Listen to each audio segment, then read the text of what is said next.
Hello everyone, my name is Kino Bonelli and this is my process improvement project. I have been working in the medical field for approximately 8 years now, 4 of which I've dedicated to the mentally ill population. Aside from the many things these individuals endure on a daily basis, I've decided to conduct an investigation on something that I feel detrimentally affects client satisfaction. The issue in which I'm referring to is the discharge process at the facilities that house the individuals in which I've mentioned. They affect them in detrimental ways, as evidenced by research which states that delayed discharges are associated with infections, depression, patient mobility, and their daily activities. Therefore, it is very important to conduct research to provide a better quality of care to clients.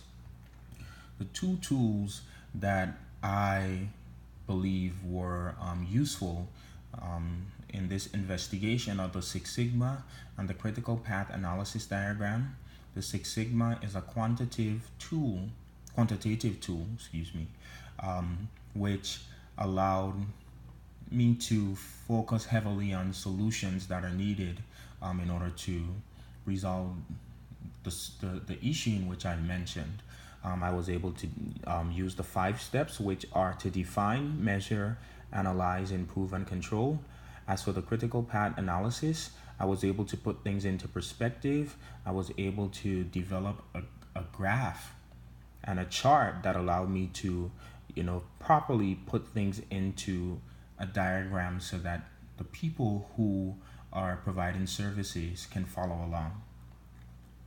The stakeholders who are involved are the doctors, clinical coordinators, and staff, and clients. The clinical coordinator and staff share most of the responsibility in terms of customer service and customer care, due to the fact that the doctor's involvement only requires a signature.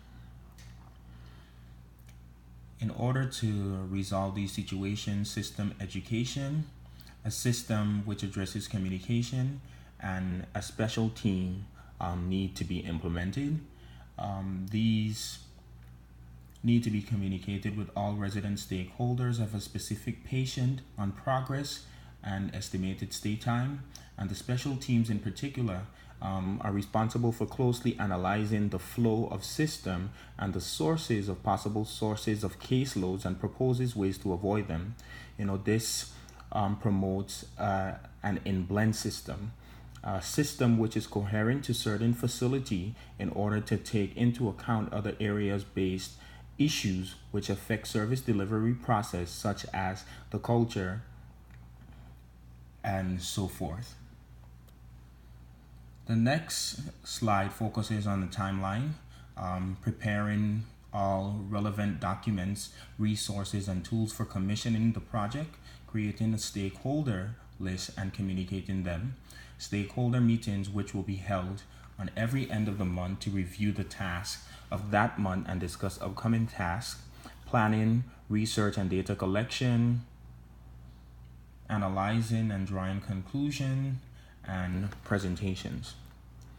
When it comes to properly implementing a plan,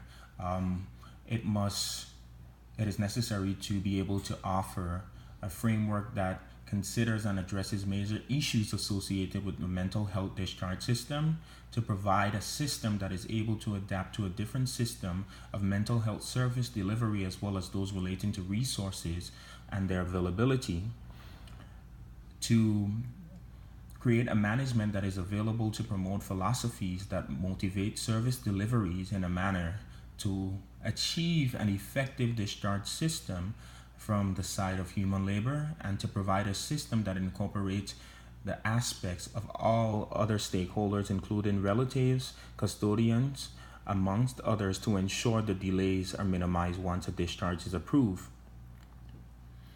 In order to ensure that the things that have been implemented are working, it is necessary to conduct test drills. It is also necessary to make sure that communication within management and between management and other stakeholders take place, it is also important to make sure that engagement in the dual process of patient care and discharge and the restiveness and attitude towards communication with the mental health facilities occur, and assessments of the arising considerations for discharge and their relevance to current patient needs and society culture and preparedness for discharges. Personally, I believe that these things are necessary in order to help turn around the negative stereotypes of experiences that these clients face, because at the end of the day, it's basically about making sure that we try to make these clients lives as easy as possible, considering the fact they are already suffering. Thank you.